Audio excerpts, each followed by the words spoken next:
Besarnya kenaikan tunjangan bagi anggota DPR RI kini ramai menuai sorotan publik. Wakil Ketua DPR Adis Kadir bilang, gaji anggota DPR 2024-2029 tidak naik, kecuali kenaikan tunjangan seperti beras dari 10 juta menjadi 12 juta rupiah. Selain itu juga ada tunjangan transportasi atau bensin dari 4 sampai 5 juta menjadi 7 juta rupiah. Menurut Adis Kadir, harga beras dan bahan pangan pun memang sedang mengalami kenaikan, sementara gaji anggota DPR tidak naik selama sekitar 15 tahun. Dapat 12 juta dan ada kenaikan sedikit dari 10 kalau tidak salah. Tunjangan-tunjangan lain juga ada kenaikan sedikit-sedikit. Bensin itu sekitar 7 juta yang tadinya kemarin sekitar 4 juta 5 juta sebulan, walaupun mobilitas daripada kawan-kawan dewan lebih dari itu setiap bulannya.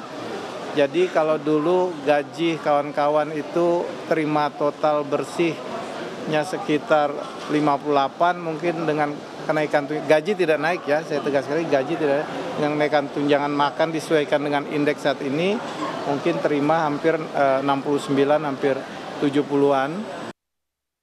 Berdasarkan surat edaran Sekretariat Jenderal DPR tahun 2010 dan juga tahun 2024, anggota DPR juga sebelumnya sudah mendapatkan sejumlah tunjangan di luar gaji pokok.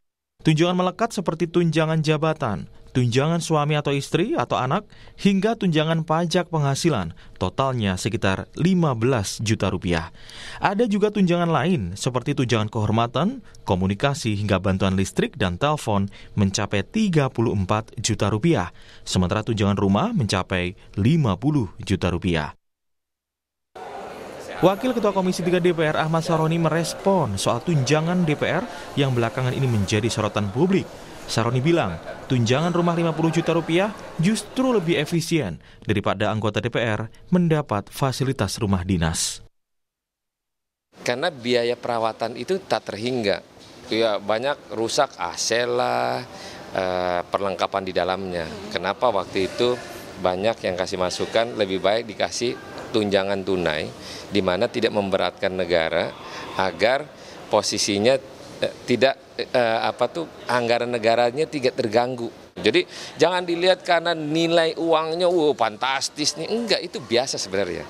Cuman kan ada orang yang nggak senang, gila DPR semau-maunya gitu, dapat duit seenak-enaknya ngelakuin hal enggak. Kita orang adalah perwakilan yang dinamai adalah pejabat publik yang juga digaji oleh masyarakat, uangnya pasti kembali ke masyarakat.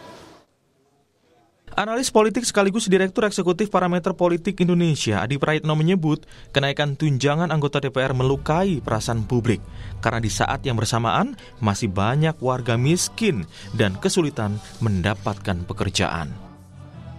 Yang kedua tentu saja adalah soal di tengah efisiensi yang dilakukan oleh pemerintah, di tengah pengetatan anggaran yang terjadi di mana-mana, tunjangan-tunjangan yang diberikan kepada yang mulia anggota dewan dalam banyak hal ini mengkonfirmasi betapa ada disparitas yang cukup jauh antara pendapatan yang dimiliki oleh anggota dewan dengan rakyat yang ada di bawah.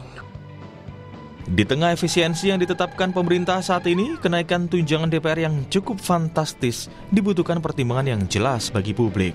Masyarakat sebagai pemilik suara yang mereka wakili pun tentu berharap peningkatan tunjangan anggota DPR ini diiringi dengan kinerja yang baik, menjalankan fungsinya secara maksimal, dan tidak korupsi. Tim Liputan, Kompas TV.